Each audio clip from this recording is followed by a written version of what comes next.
आपका बहुत बहुत शुक्रिया ma'am. With I would now request our chief guest honourable Shri Fagan Singh Kulaste ji, minister of state steel. Sir आपका बहुत बहुत स्वागत है। I would now like to request you to please share your wisdom, share your guidance, share your experience with us on the subject of logistics for iron and steel industry. Sir. Webinar supportive logistic for India iron and steel industry एक आत्मनिर्भर भारत की ओर। और इस webinar में इस्पात मंत्रालय के हमारे अतिरिक्त सचिव Choubey madam, general secretary FICCI Dilip Chunai ji, Shri SP Singh संयुक्त सचिव रोड ट्रांसपोर्ट मंत्रालय, बी आर शर्मा प्रबंध निदेशक Jindal steel and power limited, Alok Sahay ji convener FICCI steel logistic, Vijay Kumar संयुक्त सलाहकार नीति आयोग भारत सरकार, डी के रॉय निदेशक सागर माला शिपिंग मंत्रालय भारत सरकार, अरविंद चौधरी जी निदेशक पोर्ट इंफ्रास्ट्रक्चर शिपिंग मंत्रालय। फिक्की द्वारा आयोजित ऐसे supportive logistic for India iron and steel industry का एक कदम आत्मनिर्भर भारत की ओर, ये जो वेबिनार है, और इससे वेबिनार में हमारे अन्य प्रतिनिधि, अलग अलग संस्थानों के प्रमुख है, उनके प्रतिनिधि और जितने इससे वेबिनार में शामिल होने वाले सभी मित्रों को धन्यवाद। और एक अच्छी बात यह है कि इस प्रकार के वेबिनार में मुझे से व्यक्ति को शामिल होने का अवसर भी मिला है। इसके लिए मैं हमारे इससे ऑर्गेनाइजर्स को भी धन्यवाद करता हूं। और वर्तमान में इस बात की क्षमता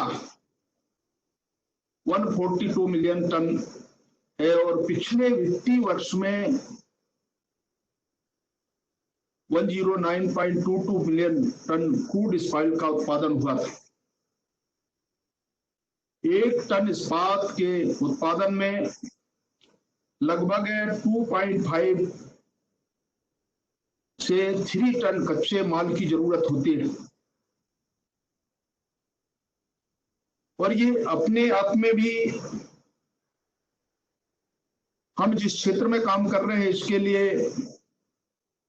और विशेषकर जिसमें आयरन और कोल, फ्लेक्स, फेरो एलाइज जैसे पदार्थ शामिल है, और इसके बाद बने हुए इस्पात को उपभोक्ता के पास भेजा जाता है। और जब इस प्रकार की परिस्थिति विशेषकर हमारे इंडस्ट्री के क्षेत्र में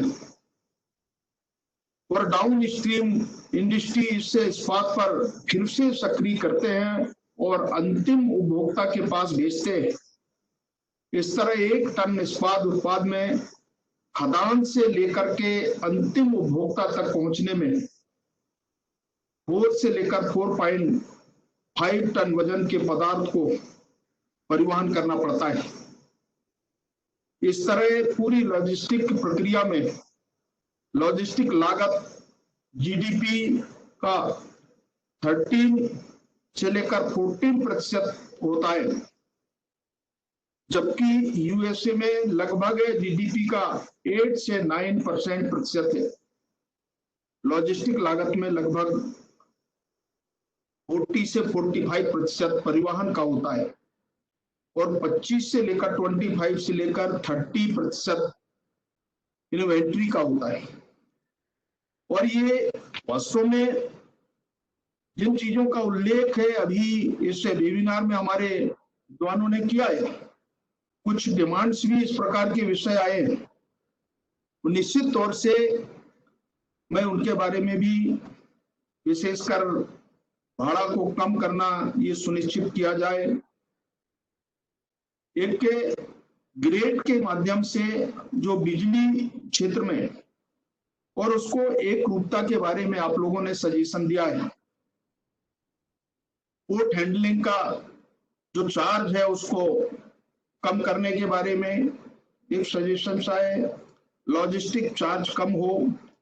ऐसे मैंने इन्हें सजेशंस को नोट किया और निश्चित तौर से मंत्रालय में जब हम डिस्कशन करेंगे, मंत्रालय के माध्यम से जब बातचीत आगे बढ़ाएंगे, तो जो भी संबंधित है हमारे मंत्रालय अलग अलग है, जो मिनिस्ट्रीज हैं, उनके इंटर मिनिस्ट्री के अंदर सजेशंस के रूप में प्रपोजल के बारे में जरूर बातचीत करेंगे, ताकि इंडस्ट्री को और हम कैसे आगे बढ़ा सकते हैं, उनको सर्वाइव करा सकते हैं, इस प्रकार का प्रयास मंत्रालय की ओर से हम लोग करेंगे। जहां तक है इसके अलावा जो पैकेजिंग, हैंडलिंग एवं वेयर हाउस की लागत होती है, अतः हमें इन्वेंट्री को कम करना पड़ेगा और जस्ट इन टाइम के सिद्धांत पर काम करना पड़ेगा। हालांकि भारत के परिप्रेक्ष्य में यह कठिन है, लेकिन कोशिश होना चाहिए, जस्ट इन टाइम के नजदीक पहुंचना चाहिए। ये हमारी ओर से, मंत्रालय की ओर से जो प्रयास किए जाएंगे, मुझे लगता है कि ये अपने आप में भी जो स्थिति अभी वर्तमान में है, इसको और थोड़ा आगे बढ़ाने का प्रयास हो। हमें नेशनल स्टील पॉलिसी जो हमारा 2019 की बात हम करें, तो हमारे 2030 एंड 31 तक जो हमारा 300 मिलियन टन की क्षमता विकसित करना है और 255 मिलियन टन का जो क्रूड इस्पात उत्पादन करना है। और इस संदर्भ में देखें तो माइंस से लेकर के अंतिम उपभोक्ता तक 800 से लेकर के 850 मिलियन टन पदार्थों को लॉजिस्टिक की जरूरत पड़ेगी। इसके लिए बहुत बड़े इंफ्रास्ट्रक्चर की आवश्यकता पड़ेगी। माननीय प्रधानमंत्री जी के नेतृत्व में लॉजिस्टिक के क्षेत्र में कई प्रकार के प्रोजेक्ट चल रहे हैं, और जिसमें Bharatmala, Sagarmala, dedicated freight corridor जैसे अनेक परियोजनाएं हैं, जिसका लाभ आने वाले समय में उद्योग जगत को मिलेगा। इन परियोजनाओं के पूर्ण होने से लागत एवं समय दोनों की बचत होगी, और ये इसलिए भी जरूरी है, जैसे डिस्ट्रिक्ट की जरूरत पड़ेगी। मैंने कहा कि महीस को लेकर के अंतिम उपभोक्ता तक आज की जो आवश्यकता है, इस आवश्यकता को ध्यान में रख करके हमको वर्किंग करना पड़ेगा, प्लान करना पड़ेगा। मुझे ये भी कहते हुए प्रसन्नता है कि आप लोगों ने जब इससे विषय को लेकर के निर्णय कर रहे हैं, तो अनेक तरह के अनुभव भी आए हैं, और विशेषकर हमने अभी इसे कोरोना महामारी से और प्रधानमंत्री जी के आह्वान पर हमने आत्मनिर्भर भारत की कल्पना प्रधानमंत्री जी ने किया है, तो हमने हर क्षेत्र को कोशिश कर रहे हैं, कवर कर रहे हैं कि इसमें से हमारी जो लोकलिटी है, इसको और कैसे हम प्रभावी बना सकते हैं। इस प्रकार का भी प्रयास हम मंत्रालय की ओर से और सरकार की ओर से किए जा रहे हैं। जहां तक प्रदूषण एवं लागत को कम करने के लिए आयरन ओर के ट्रांसपोर्टेशन में स्लरी पाइपलाइन की आवश्यकता पर जोर देना चाहिए। वर्तमान समय में एसआर करंदूर से विशाखापट्टनम तक 8 मिलियन टन क्षमता के लिए 267 किलोमीटर, क्यूझर से पारादीप तक 12 मिलियन टन की 253 किलोमीटर की, जेएसपीएल का वारविल से अंगुल तक 300 किलोमीटर, और बीपीआरएल के वारविल से जजपुर हाई ग्रेड ट्रेंड के लिए 218 किलोमीटर का स्लरी पाइपलाइन चालू है, और एनएमडीसी के करंदूर से नगरनार होते हुए विशाखापट्टनम तक 455 किलोमीटर तक का स्लरी पाइपलाइन निर्माणाधीन है। 100 किलोमीटर से कम दूरी के लिए जो लॉजिस्टिक के लिए पाइप कन्वेयर पर विचार करना चाहिए। ये एक बहुत अच्छा एक विषय ध्यान में आया और इसके बारे में भी चिंतन विचार चल रहा है। अलग अलग माध्यमों से आयरन ओर के ट्रांसपोर्टेशन कास्ट की बात करें तो 250 किलोमीटर की दूरी के लिए लॉजिस्टिक कास्ट देखें तो रेल से प्रति टन 800 रुपए से 1000 रुपए लागत है। सड़क मार्ग से 2000 से 2500 रुपए लागत, जल मार्ग से 450 से 550 रुपए तथा स्लरी पाइपलाइन से 80 रुपए से लेकर के 100 रुपए प्रति टन पड़ता है। उत्पादन की वॉल्यूम को बात करें तो उसके हिसाब से दूरी के अनुसार मार्ग का चयन करना पड़ता है। अतः मल्टी मॉडल लॉजिस्टिक इंफ्रास्ट्रक्चर की अत्यंत आवश्यकता है। जैसा कि हमने पहले बताया है कि माननीय प्रधानमंत्री जी के नेतृत्व में सरकार Bharatmala, Sagarmala, dedicated front corridor पर काम कर रही है। लॉजिस्टिक के साथ साथ हमें तकनीकी एवं क्लस्टर आधारित उद्योग के सिद्धांत पर ध्यान देना चाहिए, जिससे खासकर कच्चा माल का ट्रांसपोर्टेशन कम से कम हो सके, जिसके लिए हमें डाउन स्ट्रीम इंडस्ट्री को एकीकृत इस्पात प्लांट के आसपास क्लस्टर के रूप में व्यवस्थित करने की आवश्यकता है। TRI plant, pellets plant, sponge iron plant खदान के आसपास होने से स्टील प्लांट्स के लिए लॉजिस्टिक को काफी हद तक कम करने में सहायता मिलेगी। इससे ट्रांसपोर्टेशन लागत कम होगा, साथ ही साथ पर्यावरण से प्रदूषण को बचाने में भी मदद मिलेगी। माननीय प्रधानमंत्री जी श्री नरेंद्र मोदी जी के मेक इन इंडिया और आत्मनिर्भर भारत के विजन को साकार करने के लिए हमें उत्पादन लागत को कम करना होगा। इसके लिए जैसा कि मैंने पहले ही बताया कि क्लस्टर आधारित परिकल्पना पर बल देना होगा। तकनीकी आधारित उत्पादन प्रक्रिया को अपनाना होगा। इन्वेंट्री एवं अन्य लागत को कम करना पड़ेगा, जिसके लिए उद्योग जगत को इस पर विचार करना चाहिए। आने वाले समय में सागरमाला परियोजना के पूर्ण होने पर परिवहन कास्ट बहुत कम हो जाएगा, ऐसा मेरा मानना है। अतः ओवरऑल वैल्यू चेन को व्यवस्थित करते हुए लागत को कम किया जा सकेगा।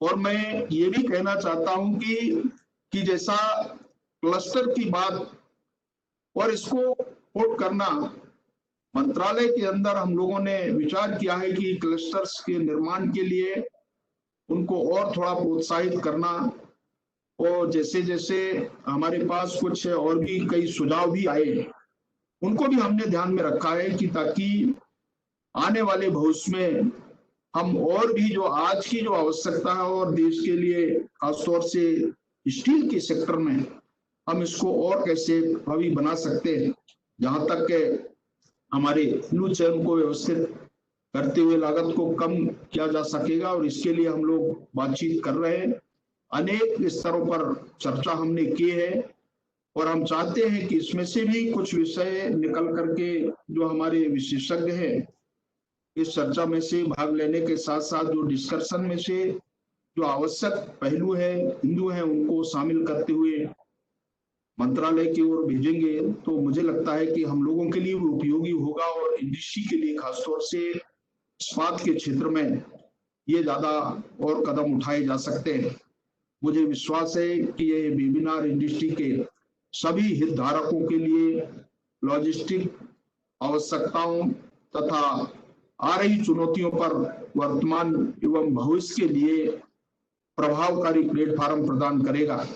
और इसलिए मैं सभी मित्रों से भी आग्रह करना चाहता हूं कि जो हमारे सामने जो कठिनाइयां हैं उनके बारे में भी आप लोग समय समय में बातचीत करते रहते हैं, परंतु आज के जो भी विषय है, आज के जो चैलेंजेस हैं, और इनको भी विशेषकर हमारे लॉजिस्टिक आवश्यकता को ध्यान में रखते हुए इन चुनौतियों को, वर्तमान की जो परिस्थिति है उसको ध्यान में रखें और आने वाले भविष्य के लिए उनको और कैसे बेहतर कर सकते हैं, इस प्रकार का प्रयास हम सब मिलकर के करें, ऐसे अपेक्षा मैं सारे मित्रों से करते हुए आज के इस महत्वपूर्ण इस कार्यक्रम में ये शामिल होने का अवसर मुझे मिला है।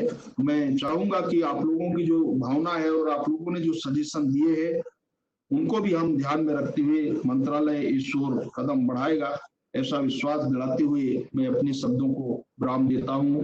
धन्यवाद, नमस्कार। Thank you honourable sir. Industry की तरफ से हम आपको एक रिप्रेजेंटेशन भी शेयर करेंगे इस वेबिनार के बाद विद ऑल द डिटेल्स। और आपने कुछ इंपॉर्टेंट पॉइंट्स बोले जैसे just in time, cluster approach for reducing the cost, industry की तरफ से हम उन सभी पे एक डिटेल्ड नोट आपके साथ शेयर करेंगे आपकी फर्दर कंसिडरेशन और गाइडेंस के लिए। Thank you for your encouraging words. आपका बहुत बहुत शुक्रिया, आज आप हमारे साथ इस वेबिनार के लिए आपने समय निकाला sir. Thank you so much, and thank you very much, Honorable Minister, sir. With this, we would now. Thank you, sir. Thank you. Sir, with this, we would now move to the allied panel of the government representatives, dignitaries,